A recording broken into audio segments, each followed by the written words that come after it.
Al-ayah. Artinya, dan ingatlah ketika orang-orang kafir dihadapkan ke neraka, kemudian kepada mereka dikatakan, kamu telah menghabiskan rezekimu yang baik dalam kehidupan duniamu saja. Dan kamu telah bersenang-senang dengannya, maka pada hari ini kamu dibalasi dengan azab yang menghinakan. Maksudnya Syekh Sa'di mau mengatakan harusnya termasuk dalam syukur terhadap nikmat sehingga tidak kufur adalah menggunakan nikmat tersebut dalam kebaikan. Di dalam hadis Nabi alaihi salatu wassalam, dalam hadis ini riwayat Tirmidzi nomor 3358 dan Syekh Albani menyatakan sahih, bunyinya inna awwala ma yus'alu anhu yaumal qiyamati ya'ni al-'abda minan na'im an yuqalu lahu alam nusihha laka jismaka wa nurwika minal ma'il barid. Sungguh nikmat yang akan ditanyakan, kata Nabi SAW. Sungguh nikmat yang akan ditanyakan, atau diantara nikmat yang akan ditanyakan oleh Allah kepada hamba pada hari kiamat kelak adalah, bukankah, kata Allah, kami telah memberikan kesehatan pada badanmu dan telah memberikan padamu air yang menyegarkan untuk mandi, untuk minum. Lalu pertanyaannya, di mana nikmat itu disalurkan? Pada ketaatankah atau pada kemaksiatan? Saya ingin berbagi teman-teman sekalian tips bagaimana supaya kita bisa bersyukur. Kaidah sederhana sebenarnya. Yang pertama, niatkan dalam hati untuk menikmatinya. Poin penting ini. Pernah nggak antum masuk ke mall, kemudian ada orang jual makanan yang sudah dipotong-potong kecil untuk dicicipi? Pernah? Makan berapa banyak? Habis semua satu nampan. Kecil ya. Kadang-kadang cuma pakai tusuk gigi saja. Baik. Kenapa pada saat antum makan itu enak? Bukan gratis. Ada juga gratis nggak enak. Karena antum niat mau menikmati. Beda.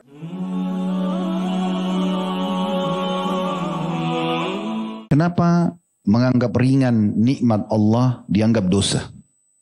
Bahkan dosa besar. Dalilnya yang pertama, karena kita butuh dalil untuk menunjukkan kalau itu dosa. Seperti antum sehat, anggap remeh, seakan-akan itu tidak penting. Adanya makanan dan minuman selalu dianggap itu adalah hal yang biasa. Adanya pakaian, kesehatan, pasangan, keturunan, rumah, tempat tinggal, teman-teman, masa waktu hidup, semua itu dianggap biasa. Sehingga selalu saja tidak pernah disyukuri. Bahasa lainnya kufur nikmat. Dalilnya tentang masalah haramnya perbuatan ini, yang pertama surah Ibrahim, surah nomor 14 ayat 7. Ayat yang masyhur, surah Ibrahim ayat 7. Wa idh ta'adzana rabbukum la in syakartum la azidannakum. Kemudian Allah bilang, wa la in kafartum inna azabi lasyadid. Ingatlah ketika Tuhan Muhammad menetapkan, siapapun di antara kalian yang bersyukur, pasti aku tambah. Namun, siapa yang kufur terhadap nikmat, maka sungguhnya azabku sangat pedih. Ada ancaman enggak? Ada ancaman. Bersyukur ditambah. Kufur berarti disiksa. Ancaman ini yang membuat memandang ringan dan menganggap remeh nikmat Allah dosa. Kita masih dalil dulu ya. Kemudian selanjutnya juga dalam surah Al-Hajj, surah nomor 22 ayat 38. Allah subhanahu wa ta'ala juga mengancam dan tidak menyukai orang yang kufur nikmat. Surah Al-Hajj ayat 38. Yang bunyinya, innallaha yudafi'u 'anil ladzina amanu, innallaha la yuhibbu kulla khawanin kafur. Artinya, sesungguhnya Allah pasti akan membela orang-orang yang beriman. Selama kita berada di atas rel keimanan, menjaga hubungan baik sama kita sama Allah, maka lupakan semua permasalahan. Kenapa sih Allah akan membela kita? Santai aja hadapin. Allah akan datangkan pertolongannya. Itu pasti. Ayat ini berlaku dari awal turun sampai hari kiamat. Dan Allah mengatakan, dan ketahuilah Allah tidak suka dengan para pengkhianat dan orang yang kufur nikmat. Perhatikan di sini ada ancaman juga. Allah membenci mereka. Kemudian juga dalam surah At-Takatsur ayat 8. Ini umumnya kita hafal. Kita kan paling suka inna atayna wal asr. Di akhir ayat Allah mengatakan tsumma latus'alunna yauma idzin 'anin na'im. Dan pasti kalian akan ditanya nanti tentang nikmat-nikmat itu. Syekh As-Sa'di dalam tafsir beliau menjelaskan tentang masalah ayat-ayat seperti ini. Beliau mengatakan kurang lebih terjemahannya, nikmat yang kalian peroleh di dunia, apakah benar kalian telah mensyukurinya? Disalurkan untuk melakukan hak Allah dan tidak disalurkan untuk perbuatan maksiat? Tanda tanya. Jika kalian benar-benar bersyukur, maka kalian kelak akan mendapatkan nikmat yang lebih mulia dan lebih baik. Atau kalian tertipu dengan nikmat tersebut, malah kalian tidak mensyukurinya. Bahkan sungguh celaka, kalian malah memanfaatkan nikmat tersebut dalam kemaksiatan. Ini perkataan beliau. Lalu beliau mengangkat firman Allah Subhanahu wa taala yang lain dalam surah Al-Ahqaf ayat 20. Al-Ahqaf ayat 20 bunyinya, wa yawma yu'radu alladhina kafaru 'alan nari adhabtum tayyibatikum fi hayatikum ad-dunya wastamta'tum biha falyawma tujzauna adzabal hun. Al-ayah artinya, dan ingatlah ketika orang-orang kafir dihadapkan ke neraka, kemudian kepada mereka dikatakan, kamu telah menghabiskan rezekimu yang baik dalam kehidupan duniamu saja. Dan kamu telah bersenang-senang dengannya, maka pada hari ini kamu dibalasi dengan azab yang menghinakan. Maksudnya Syekh Sa'di mau mengatakan, harusnya termasuk dalam syukur terhadap nikmat sehingga tidak kufur adalah menggunakan nikmat tersebut dalam kebaikan. Di dalam hadis Nabi alaihi salatu wassalam, dalam hadis ini riwayat Tirmidzi nomor 3358 dan Syekh Albani menyatakan sahih, bunyinya inna awwala ma yus'alu anhu yaumal qiyamati ya'ni al-'abda minan na'im ay yuqalu lahu alam nusihha laka jismaka wa nurwika minal ma'il barid. Sungguh nikmat yang akan ditanyakan, kata Nabi SAW. Sungguh nikmat yang akan ditanyakan, atau diantara nikmat yang akan ditanyakan oleh Allah kepada hamba pada hari kiamat kelak adalah, bukankah, kata Allah, kami telah memberikan kesehatan pada badanmu dan telah memberikan padamu air yang menyegarkan untuk mandi, untuk minum. Lalu pertanyaannya, di mana nikmat itu disalurkan? Pada ketaatankah atau pada kemaksiatan? Saya ingin berbagi teman-teman sekalian tips bagaimana supaya kita bisa bersyukur. Kaidah sederhana sebenarnya. Yang pertama, niatkan dalam hati untuk menikmatinya. Poin penting ini.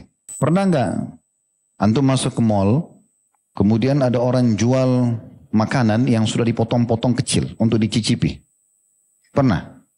Makan berapa banyak? Habis semua satu nampan. Kecil ya. Kadang-kadang cuma pakai tusuk gigi saja. Baik. Kenapa pada saat antum makan itu enak? Bukan gratis. Ada juga gratis nggak enak. Karena antum niat mau menikmati. Beda. Kalau orang niat mau menghilangkan laparnya atau buru-buru makan, nggak ada kenikmatannya. Coba mulai sekarang pakai kaidah pertama, niatkan selalu mau menikmati. Dalam ibadah atau dalam urusan dunia. Misalnya dalam sholat. Maghrib kita 3 rakaat tadi. Coba niatkan memang mau menikmati. Setiap gerakan, setiap bacaan. Kan kesempurnaan sholat itu di 3 ya. Tepat waktu, tepat gerakan, tepat bacaan. Ya. Dan itu penuh dengan konsentrasi. Caranya gimana? Coba nikmati. Setiap hurufnya kita yakin. Yang kita baca Al-Fatihah 10 pahala. Sehingga antum tidak akan menyia-nyiakan. Itu karena niat. Ya. Puasa pada saat kita nikmati, hausnya, laparnya biasa aja. Karena kita menikmati, niat.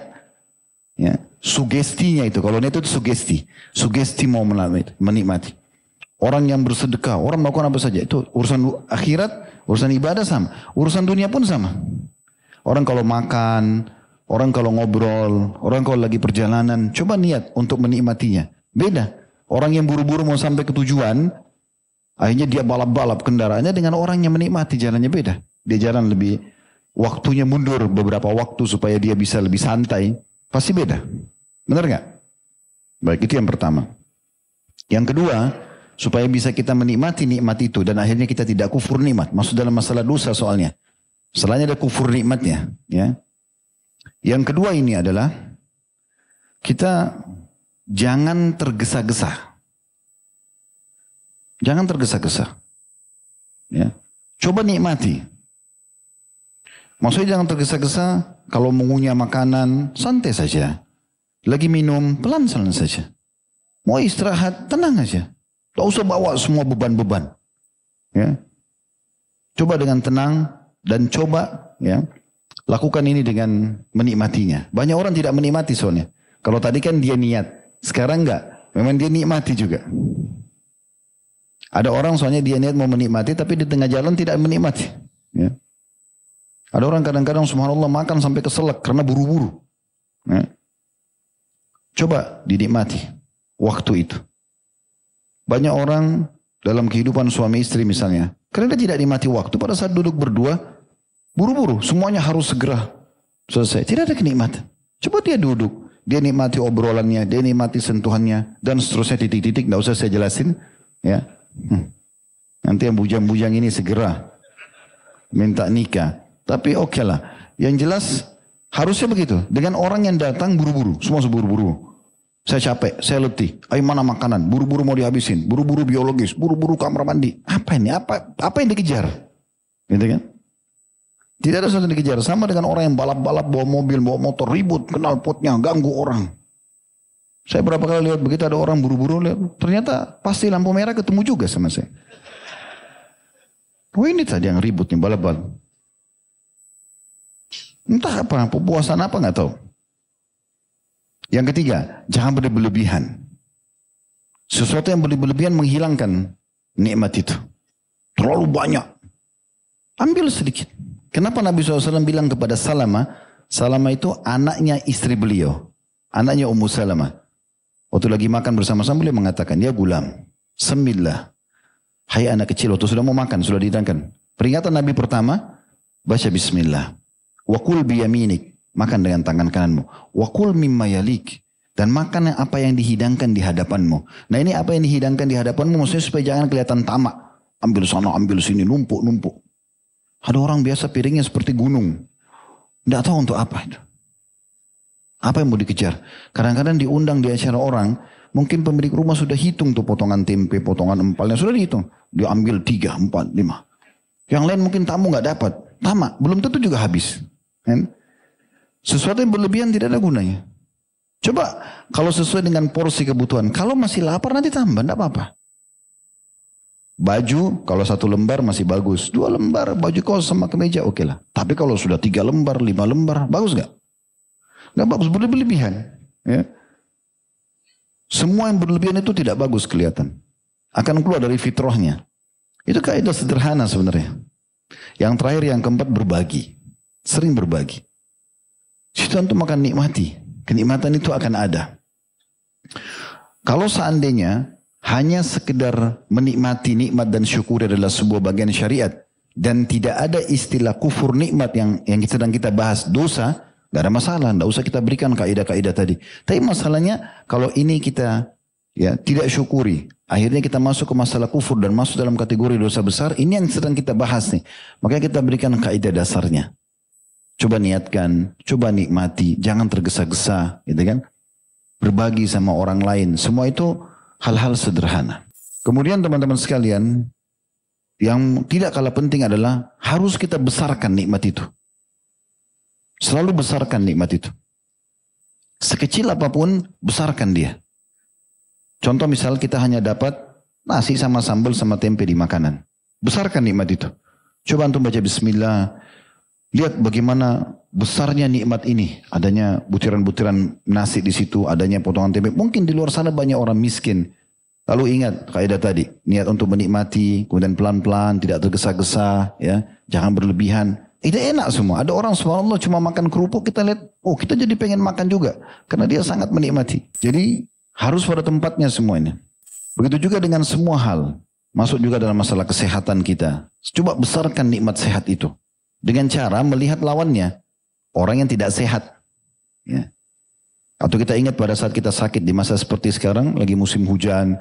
Misalnya ada orang flu, demam. Saya pun kemarin sempat beberapa kali, beberapa pekan sempat batuk.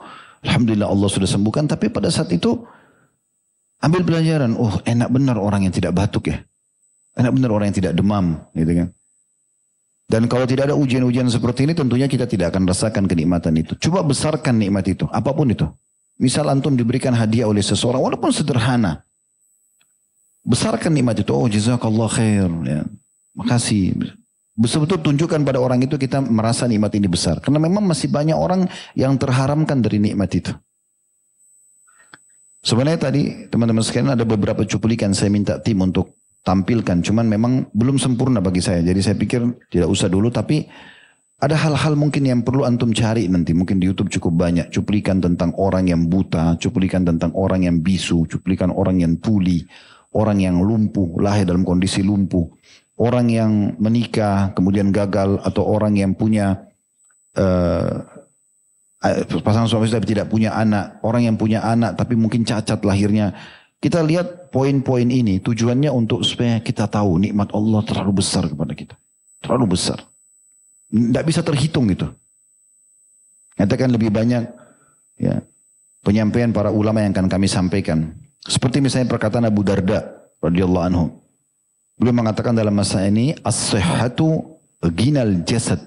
Untuk membesarkan sebuah nikmat itu beliau mengatakan ketahuilah sehat itu adalah bentuk kecukupan pada badan kita atau kekayaan badan itu sendiri. Kita subhanallah dari sekian tahun umur, coba teman-teman introspeksi diri. Dari sekian tahun kita hidup. Berapa kali kita sakit? Mana lebih banyak? Merasa cobaan atau nikmat? Pasti nikmat. Kita kecilkan misalnya. Mana lebih banyak teman-teman? Antum lapar atau kenyang? Lapar misalnya nih, kita lagi lapar. Tiba-tiba kita sudah merasa lapar terus ingin makan. Habis makan, yang tadi kita lapar mungkin 10-15 menit, akhirnya kita makan. Habis, hilang laparnya.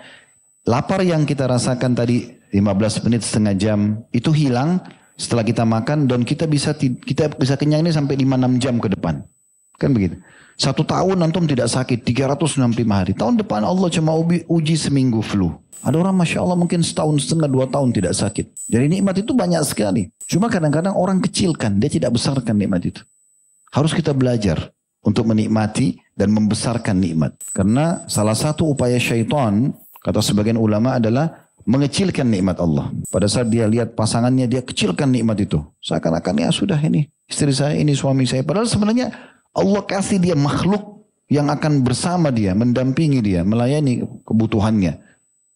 Setiap detiknya harus dinikmati dan disyukuri. Makanan yang kita makan bisanya lidah kita ya membedakan, memberikan cita rasa. Kemudian setelah itu masuk ke dalam tubuh kita dengan luar biasa. Tubuh kita mengelola, memisah mana vitamin ini, mana vitamin itu, mana kebutuhan darah, mana kebutuhan otot, mana kebutuhan ya urat-urat, otak dan seterusnya. Itu nikmat yang luar biasa gitu. Yang harusnya selalu disyukuri. Makanya ada statement yang menarik dari Wahab bin Munabbih rahimahullah. Beliau mengatakan al-afiyatul mulkul khafi. Sehat itu bagikan kerajaan yang tersembunyi. Dan juga Ibnu Mas'ud pada saat menjelaskan tadi surah At-Takatsur, "Tsumma latus'aluna yawmaidin 'anil na'im", beliau mengatakan masuk dalam naim al-amnu was-sihha.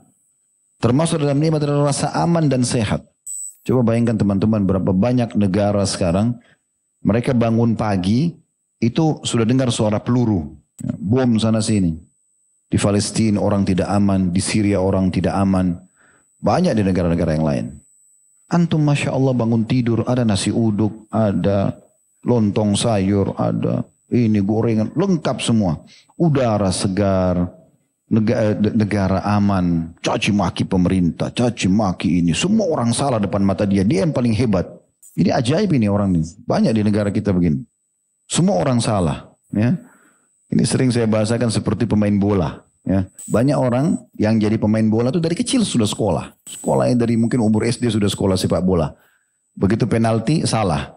Yang nonton bilang apa? Bodoh. Padahal kalau dia masuk belum tentu dia bisa masukin tendangannya kan. Itu banyak orang begitu. Oh, caci maki pemimpin, caci maki atasannya, caci maki orang tuanya. Cuci maki teman-temannya, seakan-akan semuanya orang salah, dia yang paling hebat. Padahal belum tentu dia bisa kerjakan. Ya. Maka hati-hati, keamanan yang ada sebuah nikmat, jangan kufur.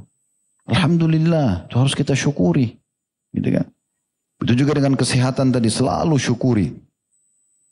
Sampai sebagian juga ulama salaf seperti Bakar Al-Mazini radhiyallahu rahimahullah, beliau mengatakan, ya ibna Adam, wahai anak Adam. Bakar ini berkata, in aradta an ta'lama qadra ma an'ama Allahu 'alaik faghammid 'ainaik.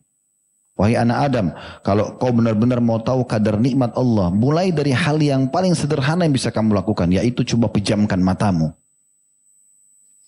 Coba pejamkan mata, bayangkan seperti ini keadaan kita. Tidak bisa tahu siapa yang di depan kita, tidak bisa tahu apa yang berbahaya, lubang kah, batu kah. Kita kalau mau jalan meraba-raba. Setiap hari kita gunakan mata kita. Berapa belas tahun dan puluhan tahun kita gunakan mata. Bisa kita lihat segala macam hal. Itu nikmat yang luar biasa. Itu saja sudah sulit untuk kita, ya, untuk dibahas kita. Saya pernah dapatkan sebuah asar bahwasanya ada seseorang dari umat sebelum kita, dia beribadah kepada Allah ratusan tahun di sebuah pulau. Pada saat dia wafat, maka Allah Subhanahu wa taala mengatakan kepada para malaikat, masukkan hambaku ini ke dalam surga karena rahmatku. Lalu dia mengatakan, ya Allah, amalku. Karena dia rasa dia ratusan tahun beribadah. Kata Allah SWT, masukkan dia ke dalam surga karena rahmatku. Dia mengatakan, amalku ya Allah. Maka Allah SWT mengatakan, karena orang ini tetap ngotot, ya, coba timbang semua ibadah yang pernah dia kerjakan sama nikmat matanya saja. Waktu ditimbang semuanya ibadahnya itu jadi ringan dibandingkan nikmat mata. Karena tanpa mata dia tidak bisa maksimal dalam ibadah. Apalagi nikmat yang lain. Kalau kita bicara masalah pendengaran, banyak sekali orang yang tuli, harus pakai alat pendengaran. Kita bisa dengar orang ucapin apa. Ya. Begitu juga dengan lisan, mungkin banyak orang bisu. Kita masih bisa berbicara, mengucapkan apa yang kita inginkan. Ini besarkan nikmat ini teman-teman, terlalu banyak. Hidung kita bisa membedakan mana bau wangi, bau busuk seketika. Bahkan pembuluh-pembuluh darah kita ini bisa mengalirkan darah dengan baik. Itu luar biasa nikmatnya. Sebagian athar disebutkan, dinukil dalam kitab Jami' Ulum wal Hikam, sebagian athar ya, riwayat-riwayat ada yang menyebutkan tapi tidak disebutkan perkataan siapa, kam min ni'matin lillahi fi 'irqi sakin. Betapa banyak nikmat Allah terdapat pada pembuluh-pembuluh darah kita. Yaitu luar biasa nikmat Allah Subhanahu wa taala. Ibnu Rajab berkata, lakin ni'matullahi ala 'abdihi bihidayatihi li syukri ni'amihi bilhamdi 'alaiha afdal min ni'amihi dunyawiyya ala 'abdihi. Cuma memang kalau kita besarkan semua nikmat-nikmat yang ada, makanan, minuman, pakaian, kesehatan, pasangan, keturunan, pekerjaan, apa sajalah, termasuk waktu, umur, segala macam, beliau mengatakan semua itu nikmat. Tetapi yang perlu digarisbawahi adalah kalau nikmat Allah itu memuncak pada seorang hamba bihidayah atau petunjuk yang Allah berikan agar dia bisa bersyukur.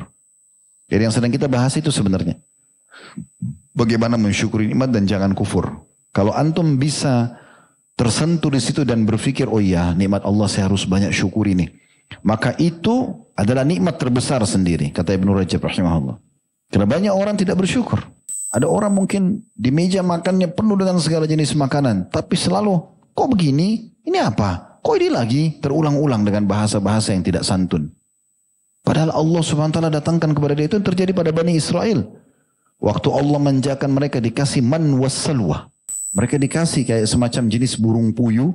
Allah turunkan itu, dikasih makanan oleh Allah Subhanahu wa taala. Rezeki. Tapi mereka bilang jenuh.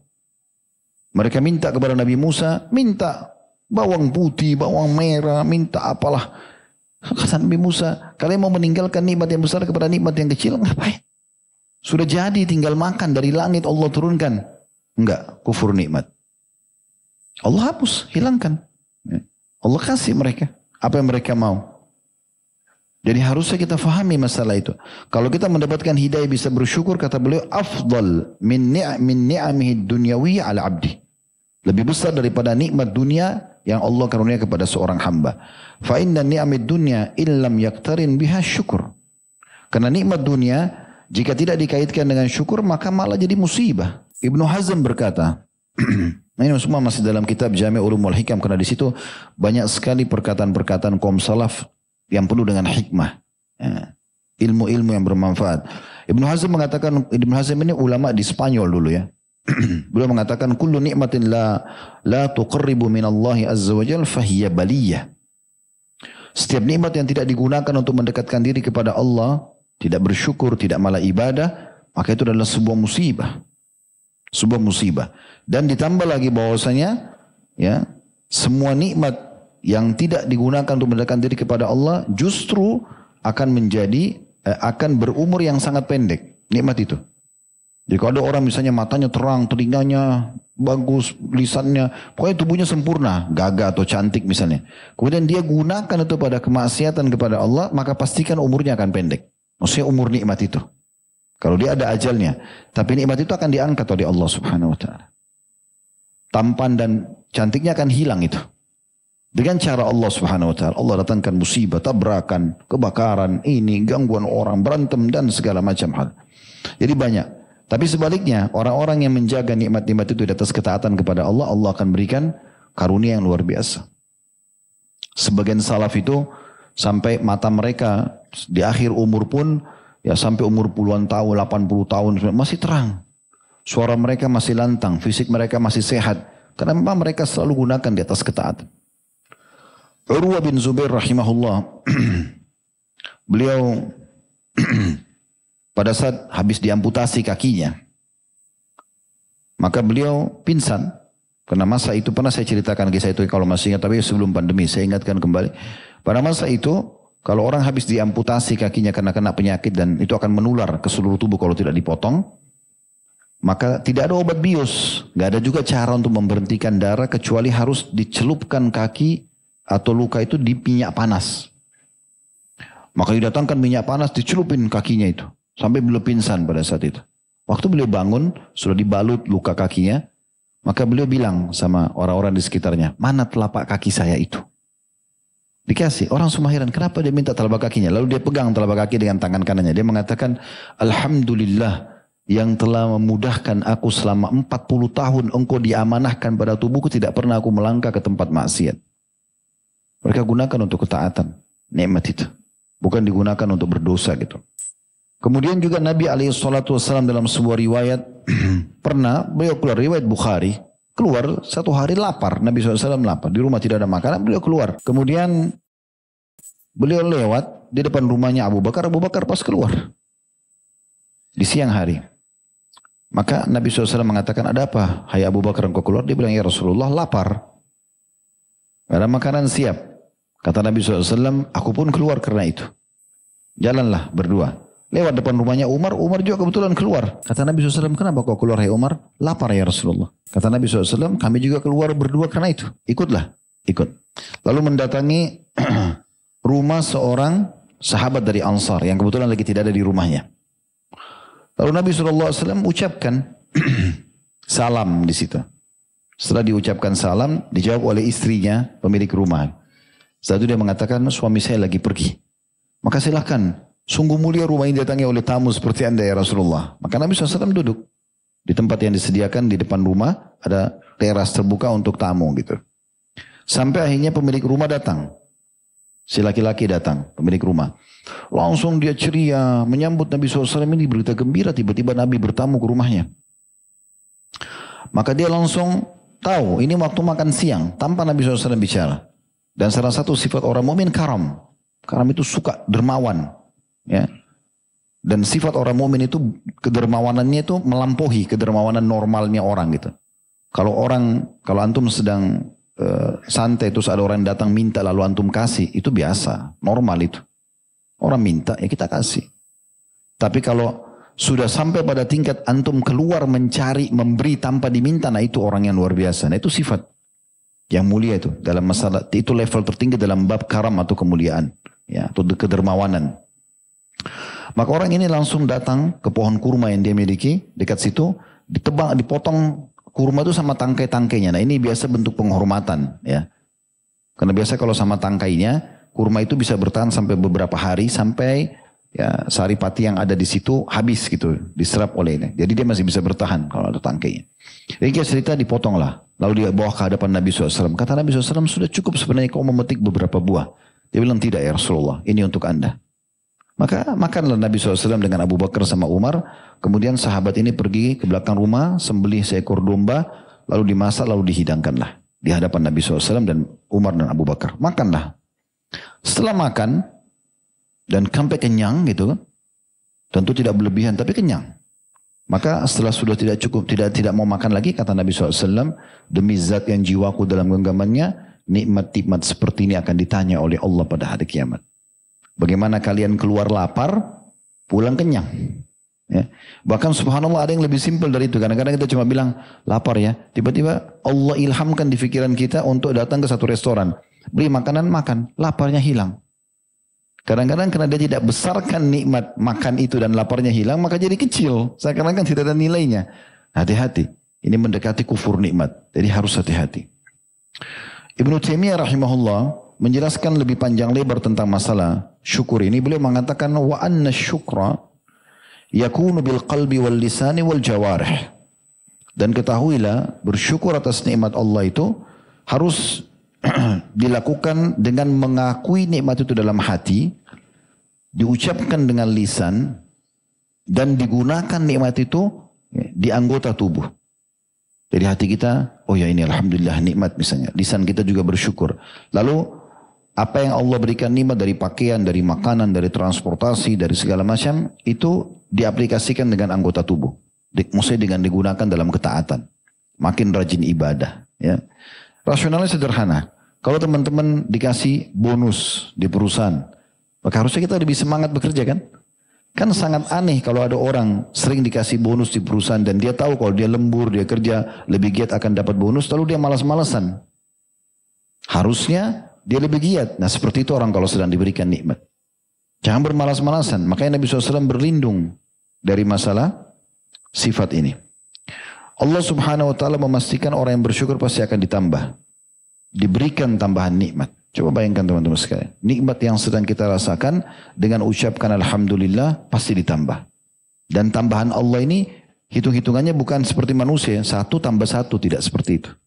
1 bisa dibalas dengan 10, bisa 100, bisa 1000.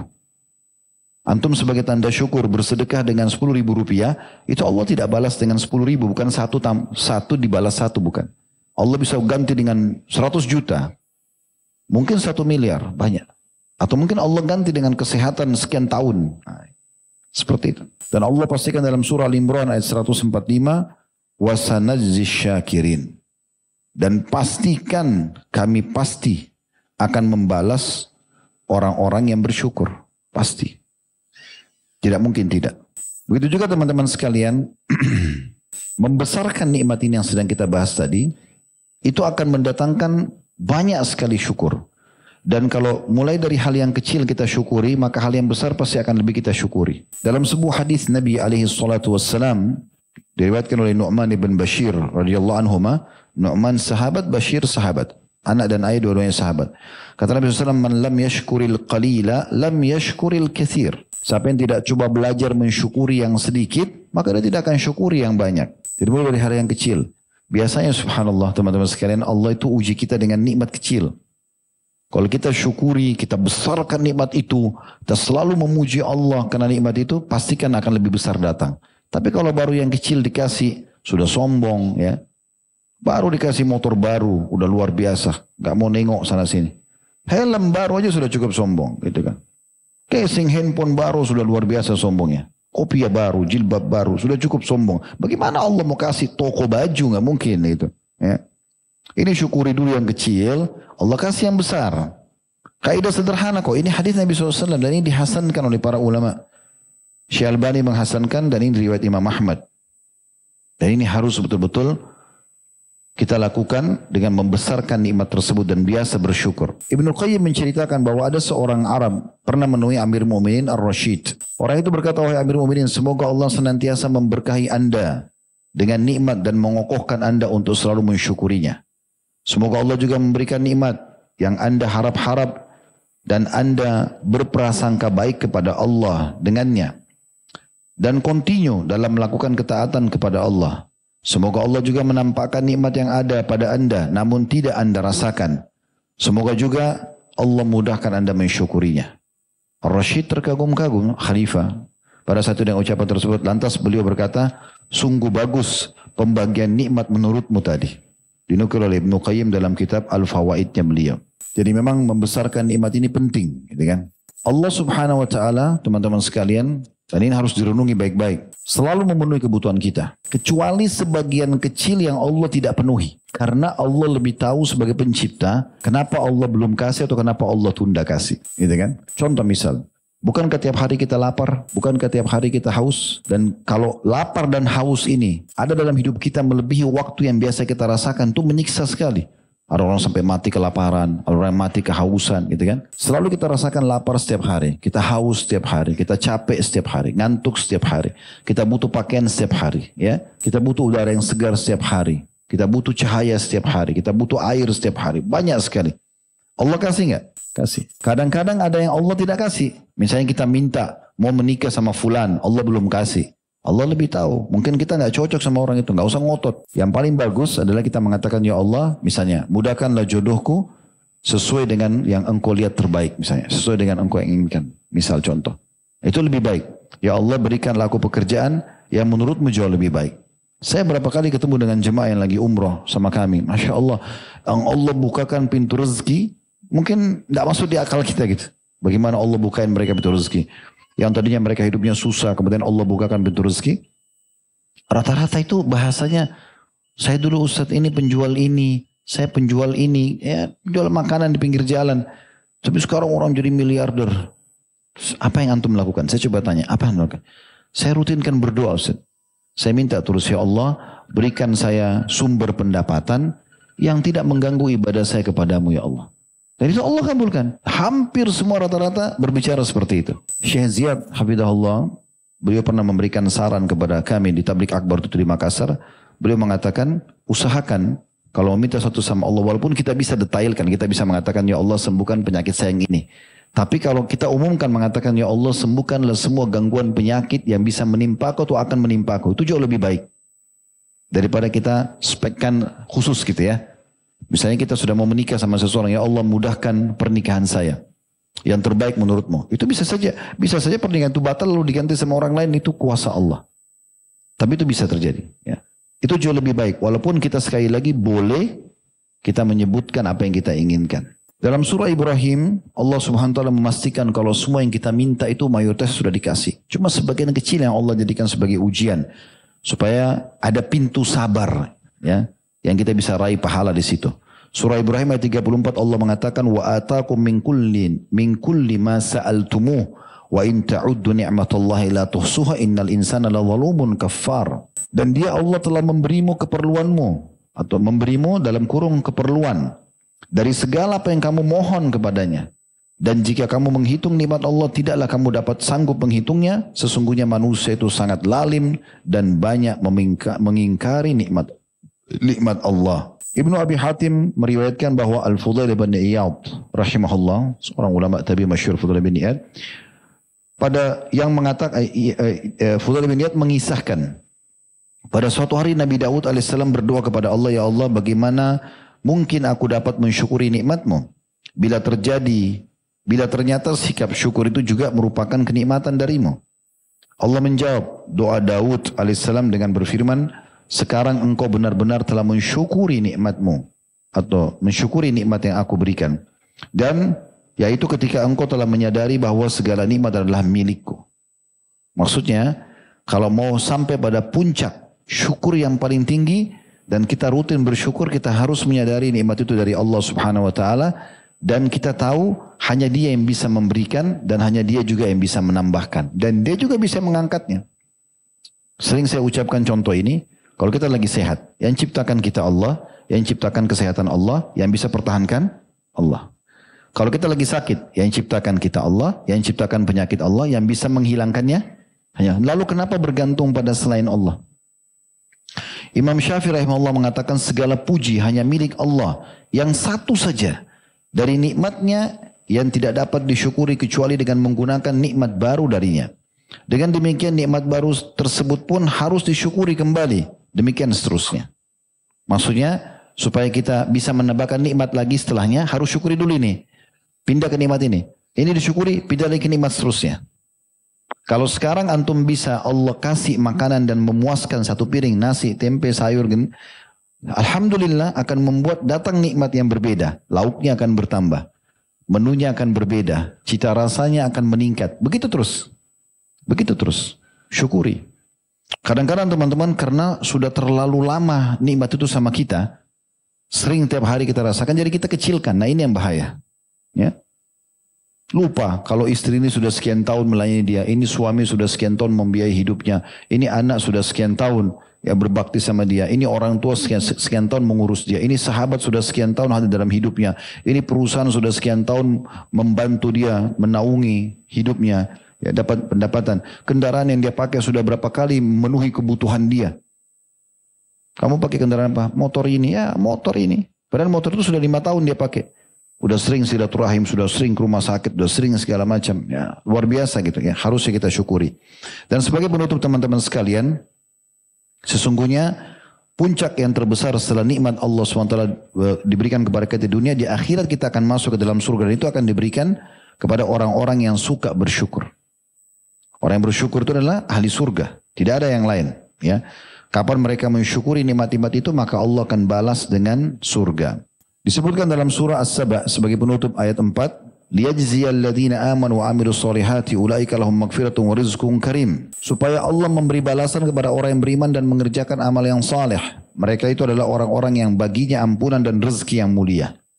Masuk dalam amal saleh adalah mensyukuri nikmat-nikmat yang ada. Mensyukuri nikmat-nikmat yang ada. Ini kurang lebih bahasan tentang masalah mensyukuri nikmat dan jangan kufur kepada nikmat yang sudah Allah Subhanahu wa taala berikan. Walaupun di dalam bahasan kita ini sebenarnya masih ada juga dan menganggap remeh hal-hal yang Allah haramkan. Tapi masuk dalam umumnya bahasan kita tadi dan insya Allah kita akan singgung sedikit nanti sebelum masuk pertanyaan selepas Isya. Subhanakallahumma bihamdika asyhadu an la ilaha illa anta astaghfiruka wa atubu ilaik. Wassalamualaikum warahmatullahi wabarakatuh. Assalamualaikum warahmatullahi wabarakatuh. Alhamdulillah, wassalatu wassalamu ala rasulillah. Segala puji dan puja kehadirat Allah subhanahu wa ta'ala, juga salawat dan taslim kepada Nabi besar Muhammad sallallahu alaihi wa ala alihi wa sahbihi wasallam. Melanjutkan bahasan kita tadi, masih ada yang tersisa dari bahasan bab, yaitu tentang masalah istighfaf bi hurumatillah, atau menganggap enteng perkara-perkara yang diharamkan oleh Allah. Ini juga teman-teman sekalian memang sangat relevan dengan bahasan kita masalah memandang ringan nikmat Allah. Bermula dari seringnya orang menganggap remeh sebuah nikmat, maka dia akhirnya bermaksiat.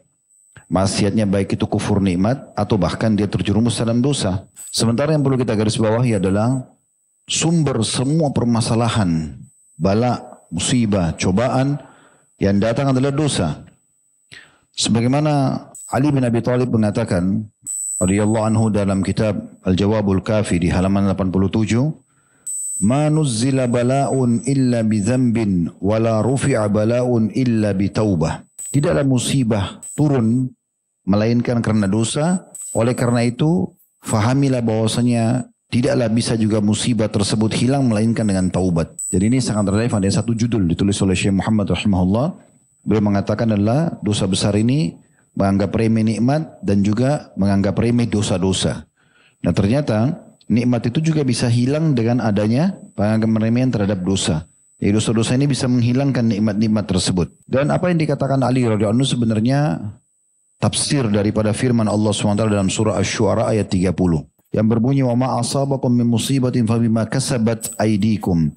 Dan apa saja musibah yang menimpa kalian maka disebabkan perbuatan tangan kalian dan Allah memaafkan yang banyak. Maksudnya adalah dosa-dosa yang kalian lakukan. Ibnu Qayyim rahimahullah dalam kitab Al-Jawabul Kafi, masih di halaman sama 87 mengatakan, dan di antara akibat dari berbuat dosa adalah menghilangkan nikmat, dan akibat dosa adalah mendatangkan bencana. Jadi nikmat akan hilang dengan orang buat dosa, dan bencana juga akan datang. Ini perlu kita ingatkan teman-teman sekalian, dan jangan ada peringatan seperti ini lalu dikatakan, oh berarti orang lagi bersedih karena ada gempa, ada banjir, lalu kemudian masa dikatakan karena dosa. Ya begitu teori syar'inya. Dalam surah Hud, Allah subhanahu wa ta'ala menyebutkan masalah itu di ayat 117-nya. Wa makana rabbuka liyuhlikal qura bidzulmin wa ahluha muslihun. Dan Tuhanmu hai Muhammad tidak akan pernah membinasakan satu negeri sementara penduduknya berbuat kebaikan. Maksudnya ketaatan. Tidak mungkin gempa, longsor, banjir datang, ini nggak mungkin. Baik itu secara umum ataupun secara individual. Nggak mungkin datang masalah-masalah besar kecuali memang karena ada dosa yang dilakukan. Ibnu Rajab berkata, Al-Hambali rahimahullah, tidaklah disandarkan satu kejelekan dalam satu komunitas, individu atau rame-rame, melainkan pada dosa. Karena dosa adalah sumber semua musibah. Dan kita harus mengetahui teman-teman sekalian makna firman Allah SWT dalam surah Al-Anfal ayat 53. Dzalika bi anna Allah lam yakum mughayyiran ni'matan an'amaha 'ala qaumin hatta yughayyiru ma bi anfusihim wa anna Allah samii'un 'alim.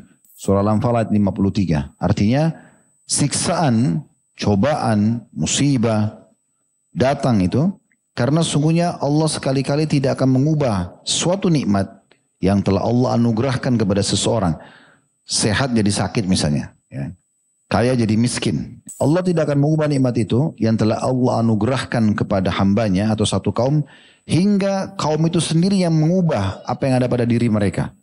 Mereka yang kufur nikmat, mereka yang buat dosa, maka nikmat itu diangkat. Dan sungguhnya Allah maha mendengar lagi maha mengetahui. Jadi tidak mungkin nikmat yang sedang kita rasakan selama kita syukuri, selama kita gunakan di atas ketaatan Allah angkat, tidak mungkin. Sampai kita wafat. Tapi kapan kita nodai dengan kufur nikmat dan kita buat maksiat maka diangkat. Itu sederhananya. Kok dulu saya sehat, sekarang saya sakit. Dulu saya sehat, sekarang saya stroke. Dulu saya kaya, sekarang saya miskin. Dulu saya terkenal, sekarang saya sudah dikucilkan. Semua itu karena dosa, tidak ada yang lain. Selama kita menjaga nikmat tersebut di atas ketaatan kepada Allah Azza wa Jalla, pasti Allah Subhanahu wa Ta'ala akan juga mempertahankan nikmat itu. Tidak mungkin tidak. Jadi ini poin yang harus betul-betul kita renungi sama-sama teman-teman sekalian. Tentu bahasan ini kalau kita ingin bagi menjadi dua bahasan, maka itu juga bisa ya. Karena memang bahasan dua judul ini memang bisa terpisah. Tapi karena memang dia sangat relevan maka disatukanlah oleh Syekh Muhammad rahimahullah. Begitu juga dalam surah ini sebagai penutup ya. Dalam surah Al-Qasas. Surah nomor 28 ayat 59. Allah pastikan Allah tidak mungkin menghilangkan satu nikmat. Nikmat apapun itu. Sampai orang itu kufur nikmat. Atau dia buat dosa. Baru Allah angkat. Itu pun Allah subhanahu wa ta'ala dengan kemahamurahannya. Tidak pernah main langsung angkat begitu saja. Tidak. Diberikan bertahap diangkatnya. Tapi dia terus lalai. Dia terus biarkan. Ya sudah akhirnya sampai hilang dari dia. Perhatikan Allah mengatakan dalam surah Al-Qasas. Ayat 59. Ini penutupan bahasan kita. Kita akan bahas pertanyaan selain insyaAllah. Wa ma kana rabbuka muhlikal qura hatta yab'atha fi ummiha rasulan yatlu 'alaihim ayatina wa ma kunna muhlikil qura illa wa ahluha zalimun. Ini firman Allah SWT. Dan tidaklah Tuhanmu hai Muhammad membinasakan kota-kota sebelum dia mengutus di ibu kota itu seorang rasul yang membacakan ayat-ayat kami kepada mereka. Kalau di masa Nabi-Nabi masih hidup, Nabi yang mengingatkan. Tapi setelah Nabi mati, siapa yang mengingatkan? Al-ulama'u warasatul anbiya. Ulama pewaris para Nabi. Selama di kota itu, di desa itu, di negeri itu, sudah datang seorang alim, seorang da'i mengingatkan. Ini nggak boleh, ini nggak boleh, ini nggak boleh. Maka sudah tegak hujjah pada mereka. Kapan mereka tetap melakukan, maka musibah akan datang. Kalau Rasul masih hidup, maka Rasul. Perhatikan ini firman Allah. Sudah 1400 tahun yang lalu turun. Dan akan terus dicelakakan sampai menjelang hari kiamat. Dan tidaklah Tuhan Muhammad membinasakan kota-kota, desa-desa, negeri-negeri sebelum dia mengutus. D-nya besar kata ganti Allah. Di ibu kota itu seorang Rasul yang membacakan ayat-ayat kami kepada mereka. Dan ingat kata Allah. Tidak akan pernah pula kami membinasakan kota-kota kecuali pembunuhnya dalam keadaan melakukan kezaliman. Makna kezaliman kemaksiatan. Sederhananya. Buat dosa ya dihukum. Selesai. Buat ketaatan akan dibalas. Ya, mirip seperti orang di kantor. Antum ikuti peraturan dapat gaji. Lembur dapat gaji. Ugal-ugalan buat pelanggaran ya dipotong gajinya atau bahkan dipecat. Nah seperti itu rasionalnya. Baik, ini bahasan kita insyaAllah. Sampai ketemu di Rabu akan datang lagi. Subhanakallahumma bihamdika. Asyhadu an la ilaha illa anta astaghfiruka wa atubu ilaik. Wassalamualaikum warahmatullahi wabarakatuh.